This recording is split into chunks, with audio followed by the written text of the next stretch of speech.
So based on the text message బట్టి నా girl friend యొక్క మూడ్ ఏంటని ఇది చెప్తుంది. యాంగ్లో ఎవరీవన్, ఈ వీడియోలో ఒక చిన్న మినీ ప్రాజెక్టు, ఇది మీకు చాలా హెల్ప్ అవుతుంది. సో దీన్ని మీరు మీ నాలెడ్జ్ యూజ్ చేసి అండ్ పైథాన్ స్కిల్స్ యూజ్ చేసి ఎక్స్టెండ్లోకి తీసుకెళ్ళొచ్చు అండ్ దాన్ని మీరు మీ రెజ్యూమేలో కూడా యాడ్ చేసుకోవచ్చు.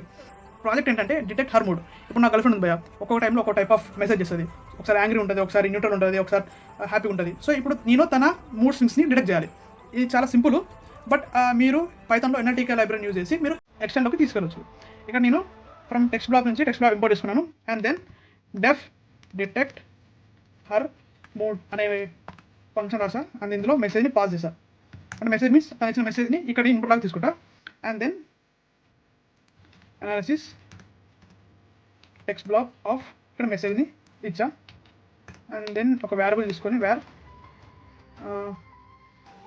Analysis dot sentiment dot polarity. Okay, then ఇక్కడ నేను ఈ పొలారిటీ ఏం చేస్తుందంటే ఈ పర్టికులర్ ఇది నాకు -1 to 1 రేంజ్లో నాకు ఇచ్చిన మెసేజ్ని అనాలిసిస్ చేసి ఒక వాల్యూ వస్తుంది. సో మైనస్ అంటేనేమో మనకు నెగిటివ్ అన్నట్టు, +1 0 +1 అంటే కొంచెం పాజిటివ్ అన్నట్టు. సో దీన్ని బట్టి ఇక్కడ నేను ఇఫ్ కండిషన్ వస్తున్నాను. If var greater than 0.5 return happy mood. So remaining అయితే రాసేస్తాను ఇక్కడ నేను. సో ఇక్కడ నేను ఇవన్నీ రాసేసాను బేస్డ్ ఆన్ ద ఇన్పుట్స్. ఇక్కడ positive neutral and negative. So వీటి మీద రాస్తాను. దెన్ ఇక్కడ నేను మెసేజ్ ఈక్వల్ టు ఇన్పుట్ తీసుకున్నాను,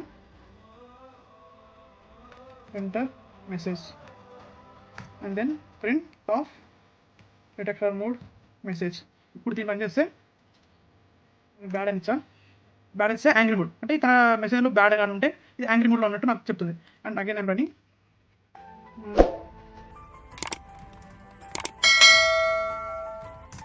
ఇక్కడ హ్యాపీ మూడ్. సో మన ఇచ్చిన టెక్స్ట్ బట్టి తన మూడ్ ఏంటని నాకు చెప్తుంది అనమాట.